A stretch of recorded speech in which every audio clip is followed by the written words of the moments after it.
After building my dream workshop, it was time for my next dream project, my dream home theater. And that's not what this video is about. Instead, it's about the best tips and tricks I used during this build. Small things that can make a big difference for your next project. How do you go from tear out while routing to a crisp, clean edge? How do you get a perfect fit without measuring yourself into trouble? And a quick check for hidden misalignment and more. So let's jump in it. And these are simple things that might feel obvious for the seasoned woodworker, but if you're newer to the craft, this could be really useful. When a project gets bigger or repetitive, it's best to start with a cut list. And I batch cut as many parts with the same length as possible, and it gives you a solid reference and it boosts accuracy across the whole build. But there is a little trap. If you cut it in a set order and stack everything neatly, it can look perfect, even when it isn't. And to really check for squareness, use a square or simply flip one board around. Any small error becomes much easier to spot now. So when I batch cut identical parts, I always flip a few panels as a quick sanity check. It's simply, fast, accurate, and it saves disappointment later. And when all the parts are cut, we can start assembling.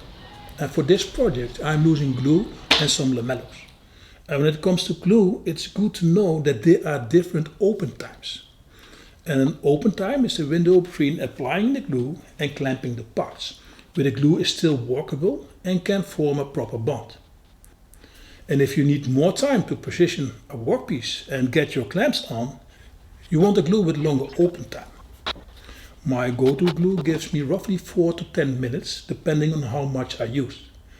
And most of the time that's enough. But it's good to check your glue bottle for this information. And one thing you always have to consider is the material. When you're gluing MDF or end grain, the open structure will suck up glue. So in those cases, don't be afraid to use a little bit more and give it a moment to absorb before you clamp everything together. If you don't, two things can happen at the same time. You squeeze too much glue out of the joint and the material drinks what's left.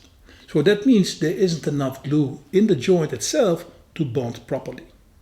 And that's how you end up with a weak joint, even though it looks like you use plenty of glue. To make glue ups a bit more efficient, I always keep 2 glue bottles. It's the same glue, but I've enlarged the nozzle on one of them. That way I can choose the big opening for wide surfaces and the small opening for edges, depending on what I'm gluing. And check if your glue bottle has a guide nozzle that lets you run along the edge. It helps you to lay down a clean glue bead right down the center. Besides woodworking, I love my garden, which is also organized and clean. And Mammotion are real game-changing robot mowers with technology that sets new standards. Simply place it in your garden and let it create a map automatically or do it manually as I do here. And that's it. There's no need for perimeter wiring or separate antenna stations. And it took great care of my lawn last year and crossed my gravel paths without any issues. And I'm still amazed how it handles the edges. And again, without perimeter wiring. But now I got its bigger brother, the Luba 3, which comes with the most advanced positioning system and an accuracy of about 1 cm. It's still a bit too early to put it to work, but I'm hoping to show the first results in my next video. But based on my experience from last year, I can highly recommend Mammotion robot mowers. And I'm using the so-called Tenso lamello here. And they pull the 2 parts together with about 50 kg of clamping force. And that might not sound like much, but it is more than enough for a solid glue joint. My glue only needs roughly 1 to 6 kg per square centimeters.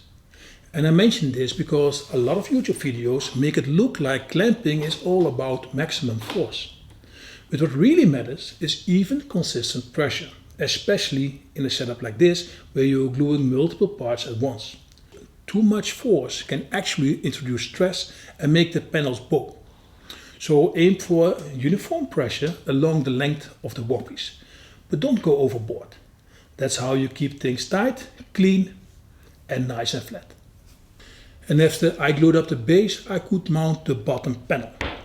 And if you want to screw a bottom panel into the edge of MDF, you really should pre-drill. Otherwise MDF will split. And you notice I left this bottom panel slightly oversized on purpose. I usually add about 5 mm extra.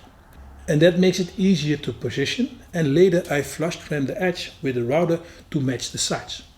And it is an extra step, but it also gives you a bit of wiggle room if the base isn't perfectly square or exactly to size. And in the end, it gives you the cleanest, tightest finish. And one of the advantages of my workbench design is that I've got a large oversized top I can use for routing. And I often prefer doing this kind of work on the bench because it gives more stability and better dust collection. That said, you can absolutely do the same thing with a trim router from the top edge as well. In the end, it gives you relatively easy, a perfectly fit result that would otherwise be much harder to achieve. And alongside the different acoustic elements, I've also been experimenting with resonance control for my equipment for many years now. And for that I'm making these support boards from solid end grain oak. And the end grain structure helps to dissipate tiny vibrations. And underneath where the plugs sit, I built a layer of gemstones that are often used for absorbing electrical noise. And that's a quick side note so you understand why it might look a bit unusual. But to flatten the surface and bring it to the final thickness, I use my thickness planer. And because I'm planing end grain, I'm always a bit cautious and I only take very light passes. But even then, you often get tear out on the edges. So to avoid this, you can use a router sled to flatten the board. And honestly, that's the safest method. But the downside is that it takes more time and it creates a lot of mess. So if you still want to use a thickness planer, route a small bevel along the edge of the workpiece before you send it through. That way the workpiece stays intact and the edges don't break out.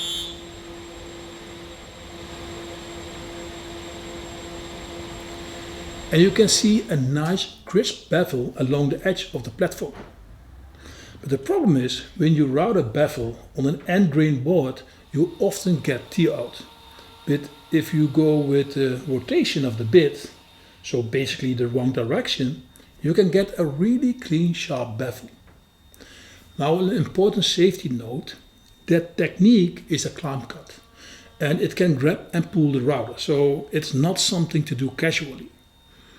I'm only doing it because I have a solid, stable platform, and even then I'm taking very light passes and carefully keeping full control the entire time.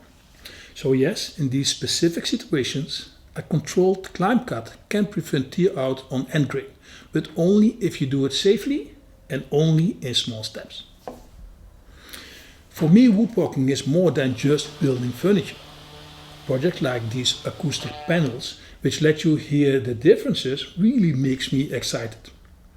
The problem is that these are not subjects that can be turned into content, because they can get pretty specific. But maybe this was a fun angle to share a few tips and tricks with you along the way. So let me know in the comments. Well, that was already the end of this video. I hope you liked it. And when you do, please give me a thumb up and of course subscribe to my channel. Have a nice day and well, we see each other next time.